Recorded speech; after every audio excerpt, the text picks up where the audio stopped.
بارش کا کرم رب کا بڑا احسان ہے بارش کا۔ اس محنت کو ان بچوں کے ہم نے قبول کرے اور مدرسے کے محبین معاونین جو بھی ہیں سبھی کے اپنے قبول کرے۔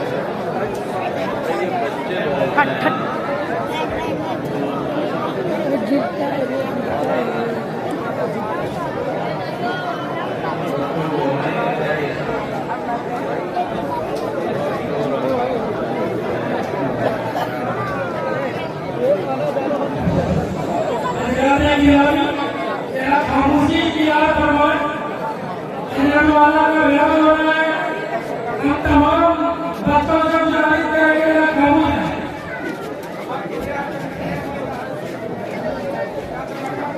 بزرگوں دوستوں، میں نے آپ کے سامنے ایک حدیث پڑھی ہے، اسی حدیث کی مناسبت سے کچھ بات کرنی ہے۔ دیکھیے، مال و دولت ایسی چیز ہے کہ جس کے بغیر دنیا کی زندگی گزاری نہیں جا سکتی۔ اللہ نے ایسا نظام بنایا ہے، طے کیا ہے کہ ہم کو دنیا میں بہت سی چیزوں کا محتاج اور ضرورت مند بنا کر پیدا کیا ہے، اور جو ضرورتیں ہماری، وہ تقاضے ہماری اللہ تعالیٰ کے بنائے ہوئے اسباب کے ذریعے پورے ہوتے ہیں، جن میں بنیادی حیثیت مال و دولت اور روپے پیسے کو آتے ہیں۔ روپے پیسے کا معاملہ یہ ہے بزرگوں دوستوں کہ یہ کمایا بھی جاتا ہے، بچایا بھی جاتا ہے، بڑھایا بھی جاتا ہے۔ ایک محنت آدمی اس لیے کرتا ہے کہ کچھ پیسے حاصل ہوں تاکہ ہماری روز کی ضرورتیں، کھانے پینے کی، پہننے اوڑھنے کی، ہمارے بچوں کی، ہمارے والدین وغیرہ جو بسا اوقات ہمارے ساتھ رہتے ہیں، ہم سے جڑے رہتے ہیں، ہمارے بھائی بہن سب کی ضرورتیں پوری ہوں۔ ایک مرحلہ بھی یہ ہوتا ہے، آدمی بھاگ دوڑ کرتا ہے، مختلف شکلیں اپناتا ہے، اور پھر اسے کچھ پیسے حاصل ہوتے ہیں جن سے اس کی اور گھر کی سب ضرورتیں پوری ہوتی ہیں۔ کیسے پیسہ کمایا جاتا ہے، کیا کیا محنتیں کرنی پڑتی ہیں، بزرگوں دوستوں، یہ کوئی ڈھکی ڈھکی بات نہیں۔ کوئی کھیتی کے ذریعے کر رہا ہے، کوئی دکان کے ذریعے کر رہا ہے، کوئی ملازمت کر کے کر رہا ہے، اور کچھ اللہ کے بندے سڑکوں پر گھوم پھر کر نالیوں سے اور سڑک کے کنارے سے چیزیں جمع کرتے ہیں، اور پھر ان سے فائدہ اٹھا کر اپنی ضرورتوں کو پورا کرتے ہیں۔ ایک محنت تو پیسہ کمانے کے اللہ تعالیٰ برکت دیتے ہیں، وسعت دیتے ہیں۔ کچھ آدمی کی سمجھداری ہوتی ہے تو پھر آدمی یہ بھی سوچتا ہے کہ کچھ بچاؤ، بچا کے رکھو، تاکہ وقت ضرورت پیش آنے والی جو چیزیں، جو حالات ہیں، ان کا بھی انتظام کیا جاتا ہے۔ اس کے لیے روپیہ پیسہ بچایا جاتا ہے، اور جو بچایا جاتا ہے اس کی حفاظت کی شکلیں اختیار کی جاتی ہیں حالات کے اعتبار، اور پھر آدمی یہ بھی سوچتا اور چاہتا ہے بسا اوقات کہ جو بچ رہا ہے وہ کسی طرح بڑھے، اس میں اضافہ نہیں ہوا۔ تو اس طرح آدمی دنیا کے مال کے لیے جس کے ساتھ ہماری تمام تقاضے دنیا کے جڑے ہیں، کوشش اور محنت کمانے کی کرتا ہے، فکر بچانے کی کرتا ہے، پھر حفاظت کرتا ہے۔ بزرگوں دوستوں، ایمان بھی ایک نعمت اور دولت ہے جس کو حاصل کرنا ایک مرحلہ ہے، پھر اس کو بچانا اور بڑھانا بھی ایک مرحلہ ہے۔ اور اعمال صالحہ کی جو توفیق ہوتی ہے اللہ تعالیٰ کی طرف سے، ان اعمال صالحہ کا معاملہ یہ ہے کہ ان کو کرنے کے ساتھ اس کی بھی فکر کرنی پڑتی ہے تو ان کو بچایا جائے، اس لیے کہ بار مرتبہ ہم اعمال کی لائن سے کچھ کما تو لیتے ہیں، لیکن ہماری غفلت اور ہماری کوتاہی اس کے نتیجے میں ہماری کمائی ہوئی نیکیاں ضائع ہو جائیں۔ جیسے دنیا کا جمع کیا ہوا مال بسا اوقات ہماری غفلت کے نتیجے میں ضائع ہو جائے۔ قرآن کریم میں اللہ تعالیٰ فرماتے ہیں لا تبطلوا صدقاتکم بالمن والأذى۔ ایک آدمی کو توفیق ہوتی ہے کہ وہ کسی ضرورت مند کے کام آئے، روپے پیسے سے اس کی مدد کرے، اس کی پریشانی اور فکر کو دور کرنا، بات سامنے آتی ہے اس کے بعد گنجائش نہیں کرتا، لیکن بسا اوقات ایسا ہوتا ہے عزیزوں دوستوں بزرگوں کہ آدمی پھر کچھ ایسی حرکتیں کرتا ہے جس کے نتیجے میں یہ نیکی جس نے ضرورت مند کے دل کو بہت خوش کیا، بلکہ جو اللہ کو بہت خوش کرنے والی ہوتی ہے، کیونکہ اللہ تعالیٰ کو یہ بات بہت پسند ہے کہ بندے اللہ کی مخلوق کا خیال کریں، اللہ کی مخلوق کی ضرورتوں کا خیال کریں، اللہ کی مخلوق کو راحت پہنچائے۔ ایک حدیث میں نبی پاک صلی اللہ علیہ وسلم نے فرمایا کہ الخلق عیال اللہ، ساری مخلوق اللہ کا کنبہ ہے، سب اللہ کا عیال ہے، اور ان میں اللہ کو وہ بہت پسند ہے جو اللہ کی مخلوق اللہ کے کنبے کے قاتل ہے۔ اسی سے سوچنا کہ ایک پیاسے کتے کو پانی پلا دینے کی وجہ سے ایک انتہائی گنہگار شخص کی مغفرت ہو جائے۔ حضور صلی اللہ علیہ وسلم نے فرمایا اور سنایا، کیوں؟ اس لیے کہ کتا ہے، پیاسا ہے، اللہ کی مخلوق ہے، ہم نے اس کو راحت پہنچاتے ہیں۔ جب ایک جانور کے حق میں یہ بات ہے تو انسانوں کو راحت پہنچانے پر کیا ملے گا؟ حدیثوں میں آیا کہ ایک آدمی راستے سے گزر رہا تھا، اس نے دیکھا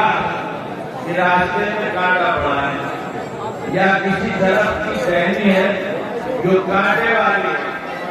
آنے جانے والے اس سے الجھ جاتے ہیں، آنے جانے والوں کا کپڑا اس سے الجھ جاتا ہے،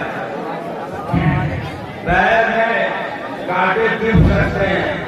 اس نے کانٹے کو الگ کر دیا، اس ٹہنی کو الگ کر دیا۔ فرمایا نبی پاک صلی اللہ علیہ وسلم نے اللہ اس پر اتنا خوش ہوئے اس کی مغفرت۔ تو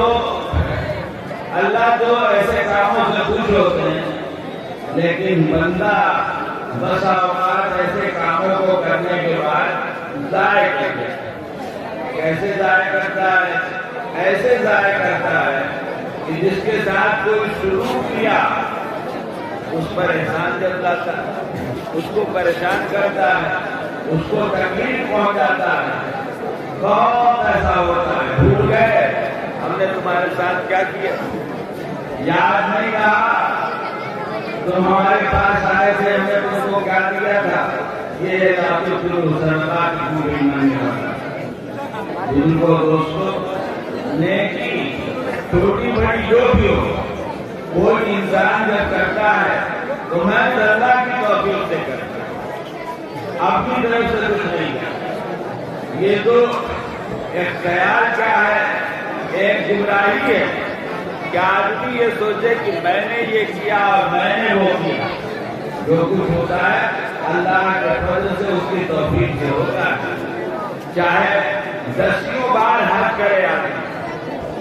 آتا ہے ایک بزرگ برابر حج کو جاتے تھے، ایک سال خیال آیا کہ ہر سال جاتا ہوں، اس سال نہ جاؤں۔ اللہ کے نیک بندے تھے، اللہ اپنے نیک بندوں کی حفاظت کرتے ہیں، تو اللہ نے ان کے دل میں ڈالا، یہ ایک آواز ان کے کان میں پڑی کہ تم جو ہر سال حج کرنے جاتے ہو تو تم جاتے ہو کہ ہم بلاتے ہیں، تم جاتے ہو کہ ہم توفیق دیتے ہیں، لیکن تو اللہ کی توفیق سے ہو گئی۔ اب اس کو بچاؤ، اب اس کی حفاظت کرو، کسی کے ساتھ احسان کر کے اگر موقع پڑنے پہ جتلایا جائے گا، بتلایا جائے گا، دوسروں کو سنایا جائے گا، اس کو ذلیل و رسوا کیا جائے گا، اس کو تکلیف پہنچائی جائے گی، وہ سارا ثواب جائے گا۔ کمایا اور کمایا یہ نہیں ہے، کمایا تو اب اس کو بچانا، اعمال کا مسئلہ تو اور ہے بزرگوں کو، تو بہرحال کمایا جاتا ہے، بچایا جاتا ہے اور پڑھایا بھی جاتا ہے۔ یہ بھی سوچا جاتا ہے کہ کیا تدبیر کی جائے، جیسے دنیا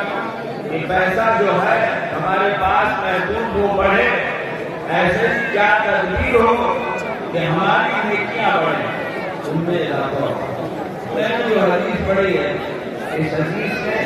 نبی پاک صلی اللہ علیہ وسلم نے اسی کی طرف توجہ دلائی ہے کہ دیکھو ہمارا جب تک ہم زندہ ہیں تب تک تو ظاہر ہے نماز ہے، روزہ ہے، حج ہے، زکات ہے، تمام میں کیا کرتے ہیں، لیکن مر جانے کے بعد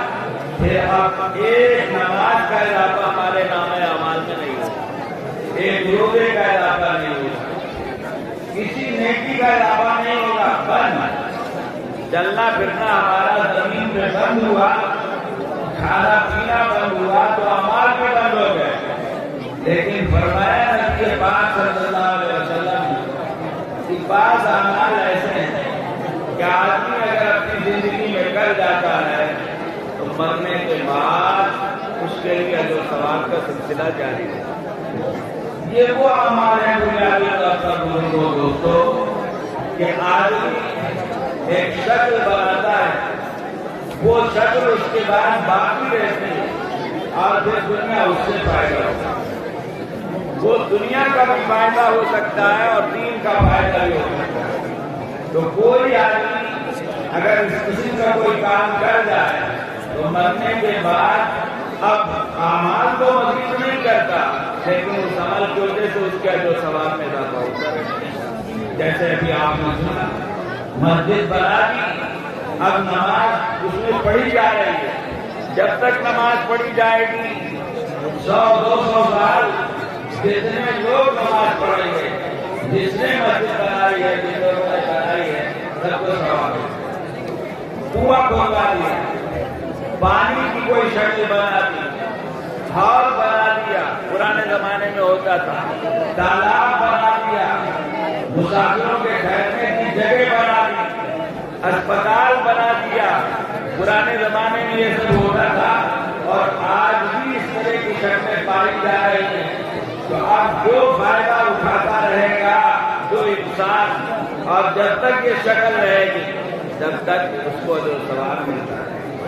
اسی میں حضور صلی اللہ علیہ وسلم نے بات فرمائی ہے کہ اگر آدمی علم کی لائن کا کوئی کام کر جاتا ہے تو مرنے کے بعد اس کے لیے جو ثواب کا سلسلہ باقی ہے۔ یہ علم کی لائن کا کام کیا ہے؟ بہت سی شکلیں ہوتا ہے۔ مدرسہ قائم کیا، مدرسہ بنایا، بنوایا، اس کی تعمیر میں، اس کی ترقی میں شرکت کی، حصہ لیا، تو اب اس مدرسے سے پڑھنے والے جو لوگ نکلیں گے وہ ان کے واسطے سے برابر اس کے لیے جو ثواب کا سلسلہ جاری ہے۔ کوئی کتاب لکھ دی، کوئی کتاب خرید کے وقف کر دی، یہ ساری شکلیں اس کے تحت آتی ہیں جن کو فرمایا گیا کہ اگر کوئی آدمی علم کے لائن کی کوئی چیز چھوڑ جائے جس سے مخلوق فائدہ اٹھائے تو مرنے کے بعد پھر ثواب کا سلسلہ اس کے لیے جاری ہے۔ بزرگوں دوستوں، اگر دیکھا جائے تو علم کی لائن کا بالخصوص مدرسے کی لائن کا جو صدقہ جاریہ ہے اس سے اچھا کوئی صدقہ جاریہ کوئی نہیں۔ وجہ کیا ہے؟ وجہ یہ ہے کہ بھائی مسجد میں تو نمازی آئے، انہوں نے نماز پڑھی، آئے پڑھ کے جا رہے، لیکن یہ جو تعلیم کا نظام ہے دوستوں، اس میں ایسا ہے کہ جس مدرسے سے ہم نے دلچسپی لی، جس کی خدمت کی، جس کے لیے کوئی خرچ کیا، اس سے جو بچے پڑھتے ہیں وہ ہمارے یہاں سے پڑھ کر دوسری جگہ جا کر بسا اوقات دین کی خدمت کرتے ہیں، پھر ان سے پڑھ کر دوسرے لوگ تیار ہوتے ہیں، چراغ سے چراغ جلتا ہے۔ بات اصل نہیں ہے، ایک مدرسے میں پڑھنے والوں کے واسطے سے کئی مدرسے وجود میں آتے ہیں، کئی درسگاہیں وجود میں آتی ہیں، ایک مدرسے میں پڑھنے والوں کے واسطے سے کئی پڑھانے والے وجود میں آتے ہیں۔ تو یہ ایسا صدقہ جاریہ ہے، مسجد بنانی 100-200 سال عمارت مدرسے کی بنائی، ایک عمر ہے عمارت کی، لیکن یہ جو تعلیم کا نظام ہے بزرگوں دوستوں، جس کا سلسلہ برابر جاری رہتا ہے، اس کی کوئی عمر نہیں۔ یہ صدقہ جاریہ قیامت تک چلنے والا ہے، پڑھنے والے پڑھتے رہیں گے اس مدرسے سے پڑھنے والوں کے واسطے سے،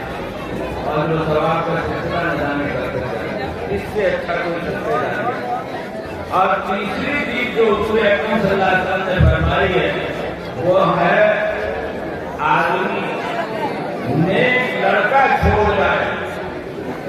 نیک اولاد چھوڑ جائے جو اس کے لیے دعا ورزن صالح ضرور۔ دوستوں، بنیادی بات یہ ہے کہ اگر ہم نے اللہ نے ہم کو اولاد دی، اولاد بہت بڑی نعمت ہے، کیا کیا تمنائیں، کیا کیا آرزویں، کیا کیا فکریں کی جاتی، لیکن ظاہر بات اولاد وہ نعمت ہے بزرگوں دوستوں جو صالح ہے، مال وہ نعمت ہے جو حلال طریقے سے کمایا جائے اور جائز جگہ میں لگایا جائے۔ حضور اکرم صلی اللہ علیہ وسلم نے فرمایا نعمہ بالمال الصالح للرجل الصالح، مال صالح نعمت ہے اور رجل صالح کے لیے نعمت۔ مال صالح حلال مال جس کی کمائی کا ذریعہ حلال ہے، اور رجل صالح کے لیے نعمت اس لیے ہے کہ وہ صحیح جگہ لگائے، جہاں خرچ کرنا چاہیے وہاں لگائے، مال کو ہر جگہ خرچ کرنے پر ثواب نہیں ملا کرتا۔ ایسی بزرگوں دوستوں، اولاد وہ نعمت ہے جو صالح ہے۔ کیا مطلب؟ جس کے پاس ایمان ہو، جس کے پاس دین ہو، جس کو پتا ہو ایمان کیا ہے، اسلام کیا ہے، قرآن کیا ہے، اللہ کیا ہے، رسول اللہ صلی اللہ علیہ وسلم کیا ہے، آخرت کیا ہے، جنت کیا ہے، جہنم کیا ہے۔ ایک تو یہ اس کو پتا ہو، دوسرے اس کو یہ پتا ہو کہ ماں باپ کیا ہے، ان کے حقوق کیا ہیں، رشتے دار کیا ہیں، ان کے حقوق کیا ہیں، پڑوسی کیا ہیں، ان کے حقوق کیا ہیں۔ یہ ہے نیک اولاد، یہ نیک اولاد ورزن صالح ہے جو ظاہر ہے کہ کیسے ہوگی، اس طرح ہوگی کہ ہم اپنی اولاد کے لیے فکر کریں اور محنت کریں کہ ہماری اولاد جیسے ہمارے واسطے سے دنیا کا کھانا پینا کر رہی ہے، اسی طرح وہ دین بھی آئے، دین کا علم حاصل کرے، آخرت کا علم حاصل کرے، اللہ رسول اکرم صلی اللہ علیہ وسلم سے تعلق اور ان کی محبت حاصل کرے۔ تو بزرگوں دوستوں، یہ بھی ایک بڑا عمل اور ذریعہ ہے اس بات کا کہ ہمارے مرنے کے بعد ہمارے لیے جو ثواب کا سلسلہ جاری ہے۔ حدیث میں تو لفظ ہے ولد صالح یدعو، جس سے سمجھ میں آتا ہے ایک اولاد صالح جب دعا کرے ہمارے لیے تب گویا یہ چیز ہوگی، بات تو صحیح ہے۔ اولاد نیک ہوگی تو اللہ تعالیٰ ہمارے لیے دعا کرے، اشارہ ثواب کرے، صدقہ و خیرات کرے، جو بھی ممکن ہے اعمال جو ہے سب اس کے اشارے ثواب سے کرے۔ لیکن بزرگوں دوستوں بات یہ ہے کہ دعا کرتی ہے اولاد اگر اور کچھ کرتی ہے والدین کے اشارے ثواب کے لیے تو بہت اچھی بات ہے، لیکن اگر ہم اپنی اولاد کو صالح بنا کر، مومن بنا کر، دین والا بنا کر، ایمان والا بنا کر، تو اولاد خصوصیت سے ہمارے لیے دعا نہ کرے۔ جو کچھ دین اس کے پاس ہوگا اور جو کچھ دین پر عمل اس کی طرف سے ہوگا اس کا ثواب ہم کو پہچان ہے۔ اس لیے کہ ذریعہ تو ہم پر سکھایا، ہم نے مسلمان ہم نے بنایا۔ بزرگوں دوستوں یہ بہت بڑی ذمہ داری ہے ہماری۔ آخرت میں کھانے کپڑے کا جیسے سوال ہوگا اس سے کہیں زیادہ یہ سوال ہوگا کہ ہم نے اولاد کی جو نعمت ان کو دی تھی ان نے اس کو دین سکھایا تھا، اسلام اور ایمان بتایا تھا، اللہ کی پہچان کرائی تھی، اور اگر خدا نخواستہ ہم نے اس میں غفلت برتی بزرگوں دوستوں تو ایسا بھی ہو سکتا ہے کہ وہ اولاد جس کے پیچھے ہم نے نہ جانے کتنی دنیا لگا اور کتنے پیسے خرچ کر کے اس کو دنیا کا ایک بڑا عہدہ اور منصب دلایا، پوری دنیا میں اس کی عزت ہوئی اور ہماری بھی لوگوں نے تعریف کی،